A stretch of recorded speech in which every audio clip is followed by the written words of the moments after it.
जयवंत तीर्थ के दर्शन से विधि मल नसते निसुधातम दर्शक साधक विद्या गुरु को वंदन है। भूतल पर जयवंत रहे नित्य भावों से अभिनंदन है। भूतल पर जयवंत रहे नित्य भावों से अभिनंदन है। चिंतामणि पारसनाथ भगवान की जय हो। वर्तमान शासन नायक श्री महावीर भगवान की जय हो। आचार्य गुरुदेव श्री विद्यासागर जी महाराज की जय हो। आचार्य श्री समय सागर जी महाराज की जय हो। आर्यका श्री पूर्णमती माता जी की जय हो। आर्यका श्री मधुरमती माता जी की जय हो। आर्यका संघ की जय हो। 4 लाइन से हम अपनी बात शुरू करेंगे। आचार्य जी के चरणों में विद्यासागर जी, आचार्य विद्यासागर जी गुरु न मिलते भववन में भ्रमते रहते, तन्मय होकर हम यूं मृतक समान पड़े रहते। अनंत जीवन अर्पण कर दूं, अनंत जीवन अर्पण कर दूं, फिर भी ऋण न चुका सकती। हे अनंत उपकार गुरु का चरण कमल में द्वय नमती, हे अनंत उपकार गुरु का चरण कमल में द्वय नमती। आचार्य गुरुदेव के चरणों में नमन करते हुए वो जहाँ भी जिस स्वर में हम तो ये हमारी भावना थे वो लोकांतिक देवी होंगे, तो हम यहीं से उनकी आत्मा जो यहाँ थी जिनसे हमने दीक्षा ली थी, ऐसे गुरु के चरणों में हम यहीं से नमन करते हैं उनको। और जो आज की बात आपने सुनी अभी कि दीक्षा दिवस क्यों लिया, किस लक्ष्य को लेके लिया, ये सब बातें आपने थोड़ी बहुत तो सुन ली। आगे एक एक क्रम से हम भी 5-10 मिनट आपके सामने बात रखेंगे कि जब आचार्य जी पहली बार गुना पधारे थे, एक ही दिन के लिए आए थे। एक दिन आकर और आहार किया और उनका बिहार हो गया था। जब बिहार हो गया तो हम बहुत उस टाइम जो आए थे गुरुदेव बहुत छोटे थे, होंगे 10-12 साल के होंगे, ज्यादा उम्र नहीं थी, तो इतना ज्ञान भी नहीं था कि व्रत लेना है, कुछ लेना है। लेकिन ऐसा लगता है कि आचार्य सिर्फ देखने के लिए आए थे कि कौन कीचड़ में फंसा हुआ है और कौन व्रत लेने की भावना करता है, कौन भव्य है, कौन क्या है, कौन निकल सकता है, ऐसा एक नजर में देखकर चले गए थे। और आपको पता है उनकी नजरों में क्या चमत्कार था। वो तो एक ही बार पल के उठती थी कि लोगों का कल्याण हो जाता था, ऐसा आपको सबको पता है। जिसके ऊपर नजर उठ गई वो समझता था आज मेरा भाग्य सफल हो गया, आज मेरा जीवन सफल हो गया। गुरुदेव का नजर उठ गई और हाथ उठ जाते थे तो व्यक्ति का कल्याण हो जाता था कि आज तो उनने मेरे को व्यक्तिगत आशीर्वाद दिया है। ऐसे गुरुदेव को हम ही क्या पूरा विश्व उनको आचार्य श्री मानता है, कोई भगवान मानता है, कोई राम मानता है, कोई खुदा मानता है। हर कुल के व्यक्ति अपने अपने हिसाब से उनको पूछते हैं, ये आप सभी समझते हैं, क्योंकि ऐसा व्यक्तित्व था जिनके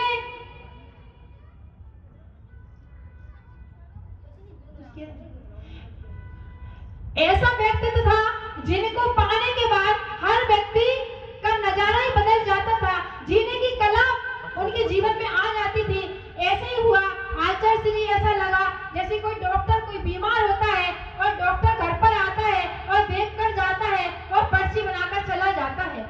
वो दवाई लेकर नहीं आता है, साथ में आता है कि दवाई लेकर, पर्ची बना के चला जाता है, सिर्फ मरीज को देख के जाता है।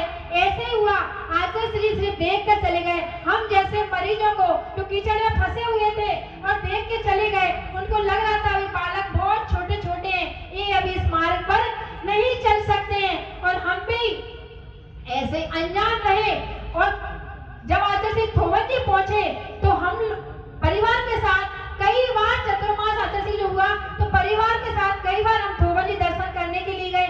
बहुत अच्छा लगता था, सब लोग मंदिरों के दर्शन करते थे और हम जाके आचार्य श्री को देखते रहते थे, क्योंकि छोटी सी उम्र थी, बहुत सुंदर काया, जैसी अंदर बाहर थी ऐसी अंदर उनकी काया थी, तो हम देखते रहते थे। कभी मन में ये भाव ही नहीं आया था कि हमको भी ऐसा बनना है कि हम ब्रह्मचारिणी बनेंगे कि आर्य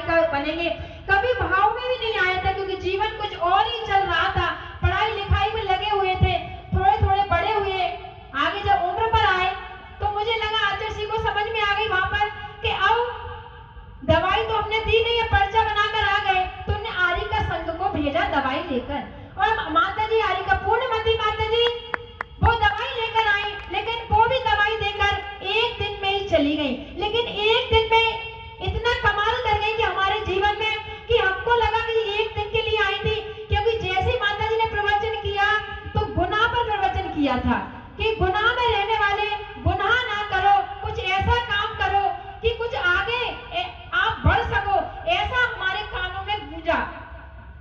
और एक दिन में माता जी का बिहार हो गया। माता जी बल्लभगढ़ तक गई, हम भी माता जी के साथ पैदल पहली बार 7-8 किलोमीटर चले। पैर में इतनी सूजन आ गई, पूरा अब एक कदम भी चल नहीं सकते थे। फिर गाड़ी को बाहर से जब आए, घर वाले लेकर गए हमको, पैर में बहुत सूजन आ गई, सबने डांटा भी कि तुम पैदल क्यों गई थी। लेकिन हमको माता जी वगैरह मुझे बहुत अच्छी लगी कि छोटी छोटी उम्र में भी इस प्रकार से बना जा सकता है और हम भी कुछ कर सकते हैं। लेकिन माता जी चली गई, हम भी बात अपनी भूल गए। जब हम भूल गए, फिर कुछ दिन बाद आचार्य जी ने फिर आरिका संघ को भेजा और आरिका संघ आया चतुर्मास के लिए। जब चतुर्मास के लिए आरिका संघ आया तो हम लोग भी वही, क्योंकि देख तो लिया ही था माता जी को, माता जी चली गई थी, सेवा तो की नहीं थी, तो सेवा के भाव, भैयाव्रती के भाव हमारे मन में हुए, तो हम भी माता जी की भैयाव्रती करने के लिए रोज जाने लगे। पूरे चतुर्मास लास्ट चलने लगा। अक्टूबर हो गया, दीपावली के टाइम के पहले, कुछ दिन पहले की बात है कि हमारे मन में आया कि हम भी व्रत ले सकते हैं। वहां पर दीदियां भी बहुत थी माता जी के साथ, सबकी 8, किसी की 8 प्रतिमा, कोई की 7 प्रतिमा, तो हम भी इस प्रकार से बन सकते हैं। हमने बड़ी माता जी से भावना रखी, तो माता जी कहती हाँ ले सकते हैं, क्यों नहीं ले सकती हो, तुम भी ले सकती हो। लेकिन उनके पास दूसरी माता जी बैठी थी, वो कहने लगी माता जी ये कह तो रही है लेकिन ये पाल नहीं सकती।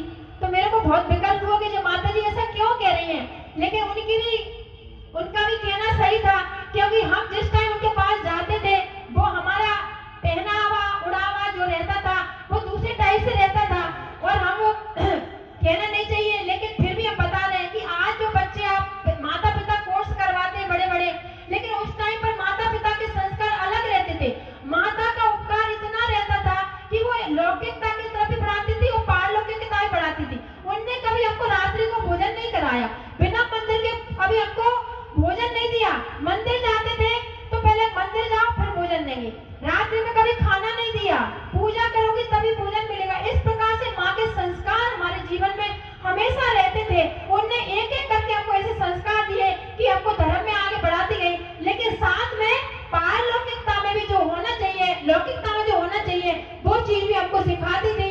जैसे आप लोग आज कोर्स करवाते बच्चों का, ऐसे हमारे भी कोर्स चल रहे थे, और एक एक करके हमने जैसे पेंटिंग, सिलाई, ये कढ़ाई, ये बुनाई, ये जितने भी कोर्स थे हमने सब कर लिए थे। लास्ट हमारा कोर्स चल रहा था काय का, श्रृंगार का कोर्स चल रहा था, और वो हम कोर्स कर रहे थे, क्या कहते हैं आप लोग, ब्यूटी पार्लर। वो कोर्स हम कर रहे थे तो सर धज के जाते थे माता जी के पास, तो माता जी पास में बैठी थी, तो वो कहती थी माता जी ये नहीं ले सकती, ये कह रही है ये व्रत नहीं ले सकती है, क्योंकि आप इसको देखो ना। मेरे को बहुत ऐसा लगा कि अब तो मुझे कुछ करना है, माता जी ने ऐसा कहा है ना, मुझे लेना है। मैंने बड़ी माता इसका, माता जी आप बताओ कि गुरुदेव के पास कैसे जा सकते हैं। तो माता जी ने कहा तुमको बताओ क्या चीज प्रिय है। मैंने कहा माता जी सबसे उठ के मुझे चाय चाहिए पड़ता है। तो माता जी ने कहा सबसे पहले तुम चाय का त्याग करो, जब तक गुरु के चरणों में नहीं पहुंच रहे हो चाय का त्याग करो।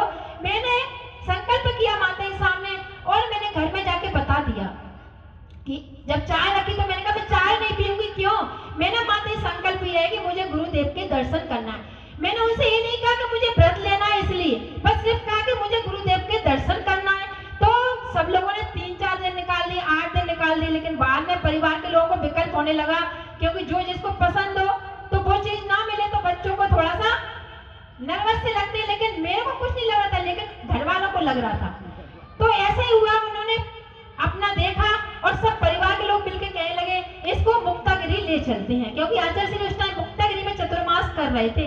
90 की बात थी, लास्ट चल रहा था, और हम 9 तारीख को वहां पर 9 अक्टूबर को गुरुदेव के चरणों में पहुंचे और पहुंचकर दर्शन किए, लेकिन व्रत नहीं ले पाए थे, समय नहीं मिल पाया था। फिर 10 अक्टूबर को, और हम समझते भी नहीं थे कि आचार्य श्री का जन्मदिन है, वो तो ऐसा मिल गया सहयोग कि 10 अक्टूबर को गुरुदेव के चरणों में हम व्रत लेने के लिए पहुंचे। तो हमने व्रत की भावना नहीं रखी, दर्शन किए और हम आ गए। फिर हमने उन घर वालों से कहा कि हमको व्रत लेना है, उनने नीचे चाय बना के रख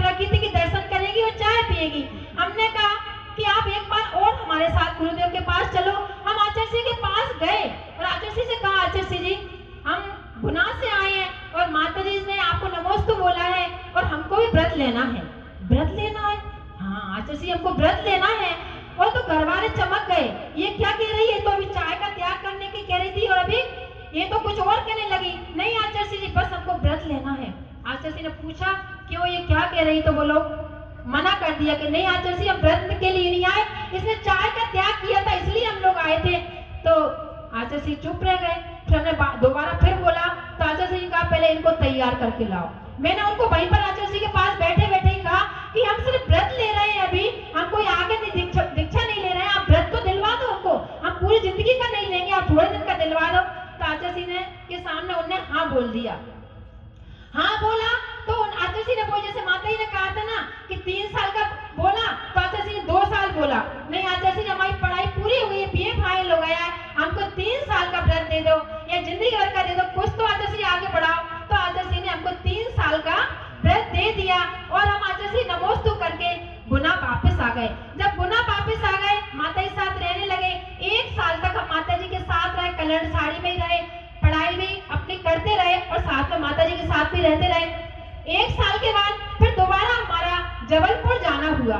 माता जी के साथ ही आचार्य श्री जबलपुर पहुंच गए और जबलपुर पहुंचे, देखो कृपा तो देखो कि कितनी जल्दी जल्दी हमको दर्शन मिल गए आचार्य श्री के, क्योंकि अपना पुण्य तो कुछ था ही नहीं, अपन ये जीव तो पापी था, कुछ जानते नहीं था, कोई धर्म तो किया नहीं था, सब गुरु की कृपा नहीं, गुरु का प्रसाद रहा कि उनने हमको योग्य समझा और हम गए। जब माता जी साथ पहुंचे तो सभी बहनों ने आचार्य श्री से निवेदन किया कि आचार्य श्री हम सब लोग पैदल चलकर आए हैं और हमारी भावना है कि हम ड्रेस चेंज करना चाहते हैं। 1 साल हो गया था तो आचार्य श्री से कहा ड्रेस चेंज करना चाहते हैं, तो आचार्य श्री ने आशीर्वाद दिया और हम सभी बहनों ने, हम 7 आरिकाओं के साथ हम 7 बहनें निकले थे गुना से उस टाइम पर और सबने ड्रेस चेंज की। ड्रेस चेंज करके हम लोगों का बिहार हो गया, आचार्य श्री का भी बिहार हो गया, हम लोग अपने स्थान पर माता के साथ चले गए। फिर 1 साल बाद बहुत बड़ा प्रोग्राम पंच कल्याणक था, क्या नंदीश्वर द्वीप का पंच कल्याणक होने वाला था मड़िया जी में। आचार्य श्री ने फिर पूरे संघ को बुलाया मड़िया जी में। 1 साल के बाद ही 11 महीने हुए थे और आचार्य श्री ने बुलाया 93 में। जनवरी में फिर हम लोग पहुंचे। 6 फरवरी को हमने ड्रेस चेंज की थी 92 में और फिर आचार्य श्री 93 में फिर बुलाया माता जियों को, सभी पूरा संघ पहुंचा और आचार्य श्री के पास हम लोग पहुंचे। पंचकल्याण का महोत्सव था। सबसे हमसे जो बहुत बड़ी बड़ी बहनें थी जो आश्रम में रहती थी, हमने तो आश्रम देखा भी नहीं था, आश्रम में रहती थी, वो सभी बहनों ने श्रीफल चढ़ाए, हमने श्रीफल नहीं चढ़ाया क्योंकि हम बहुत छोटे थे। 11 महीने ड्रेस चेंज उम्र तो थी लेकिन आए हुए समय कम हुआ था, तो हमने सोचा कि हमको कौन दीक्षा देंगे आचार्य श्री, तो हमने श्रीफल नहीं चढ़ाया। और माता जी ने हम लोगों से पूछा भी कि अब आप लोगों को दीक्षा लेना है कि आचार्य श्री बोल रहे थे कि संघ से पूछ लो सभी लोगों से। तो माता जी ने सभी लोगों से पूछा तो सभी बहनों ने कहा कि माता जी हमको सिकड़ी जाना है, हमने एक बार भी नहीं किया। किसी ने कहा गिरनार जाना है, हमने भी माता जी से कहा माता जी हमने एक बार भी शिखर जी की वंदना नहीं की है, हम शिखर जी नहीं गए थे। तो माता जी का भी टाइम तो बहुत है, अगर तुमको जाना हो शिखर जी भी जा सकती हो और वापस भी आ सकती हो। तो इस प्रकार से माता के पास भावना ने कि माता जी ने कहा कि आप आचार्य श्री से आशीर्वाद लेने जाओ। हम गुरुदेव के चरणों में गए और आचार्य श्री से कहा कि आचार्य श्री जी हमको शिखर जी जाना है, इसके बाद हम दीक्षा लेने की भावना आपके पास रखेंगे। आचार्य श्री ने आशीर्वाद दे दिया। उसी टाइम 1 घंटे के अंदर हमने तैयारी करी और शिखर जी चले गए। सुबह 7 बजे पहुंचे और हमने वंदना कर ली और वापस आ गए और दीक्षा का श्रीफल भी हमने चढ़ा दिया आचार्य श्री के सामने। और वही शिखर जी आजकल तो बिनौरी निकलती है, हमारी बिनौरी निकली थी, घर जाते हैं सब कुछ होता है। मैं आज सुबह ही याद कर रही थी कि अभी जो दीक्षार्थी बहनें आई थी घर गई सब कुछ किया, लेकिन हम लोगों के उस टाइम पर कोई घर ऐसे लगा कि माता जी ने भावना रखती कि दीक्षा की, तो हम लोगों ने घर को याद ही नहीं किया कि सब कुछ माता पिता तो यही है, अब किसको बुलाना है, गुरुदेव बैठे माता जी बैठी, अब किसको बुलाना है दीक्षा के लिए। तो सब किसी को बस एक फोन किया शिखर जी से कि मैं 25 तारीख को मेरी दीक्षा होने वाली है, आपको आना हो तो आ जाना, इतना सा कहा और वो लोग पूरा का पूरा परिवार काय के लिए आ गया, दीक्षा के मना करने के लिए आ गए सबके सब कि अभी दीक्षा नहीं लेना, 11 महीना हुआ है और दीक्षा नहीं लेना। आचार्य श्री के पास भी गए, नहीं बस अब तो आपको दीक्षा लेना ही है और दीक्षा की भावना रखी और गुरुदेव की महान कृपा हमारे ऊपर, ऐसी कृपा हमारे ऊपर हुई। हम जानते हैं कि हम उस टाइम क्या थे, लेकिन गुरुदेव ने क्या समझ के हमको दीक्षा देने की भावना रखी और दीक्षा दी। हम धीरे धीरे आगे बढ़ते गए और यहाँ पर माता जी के पास आए। और आप जानते ही हैं कि माता जी कैसी हैं, बादशाह की मूर्ति है, बादशाह की मूर्ति है माता जी।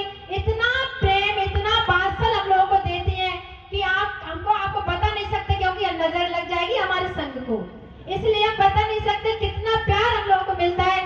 एक एक चीज माता जी हम कह नहीं पाते, वो चीज हमारे सामने आ जाती है और ऐसा अध्यात्म में उड़ेलती है कि व्यक्ति भटक नहीं सकता। आज भी माता जी कह रही थी जड़ और चेतन से बहुत दूर रहना। हर दीक्षा दिवस पर माता जी हमको 5 मिनट के लिए संबोधन करती है, तो माता जी यही कह रही थी कि जड़ वस्तु से और चेतन वस्तु से हमेशा दूर रहना, क्योंकि असंयमी है, आपसे राग करेंगे, लेकिन आप असंयमी से कभी राग मत करना। इस आत्मा में परमात्मा को और गुरु के अलावा किसी का स्थान नहीं होना चाहिए। ऐसी माता जी की भावना थी। भगवान जैसा माता जी चाहते हैं और हम भी चाहते हैं, तो गुरुदेव ने सबसे कहा है कि एक ही भव शेष रखना है, मेरा भगवान एक ही भव शेष रहे। जैसे गुरुदेव की उत्कृष्ट समाधि हुई और हम भी ऐसी उत्कृष्ट समाधि करें और हमारा कल्याण हो, क्योंकि स्त्री पर्याय को छेद करना ही है और यहाँ से हमको स्त्री पर्याय छेद करके स्वर्ग जाएंगे, एक भव शेष रखेंगे और मनुष्य पर्याय प्राप्त करके मुनि पद धारण करेंगे और भगवत पद को धारण करेंगे। ऐसी हमारी भावना है और माता जी के लिए हमेशा भगवान से यही प्रार्थना करते हैं, माता जी आप हमेशा स्वस्थ रहना, आप हमेशा चिरायु बनी रहना, आपके लिए एक पल के लिए भी असाता कर्म का उदय ना आए। आप इतनी प्रभाव ना करना, इतनी प्रभाव ना करना कि जन जन आपका दीवाना हो जाए। इसी भावना के साथ बोलो महावीर भगवान की, आचार्य श्री विद्यासागर जी महाराज की, आचार्य श्री समय सागर जी महाराज की।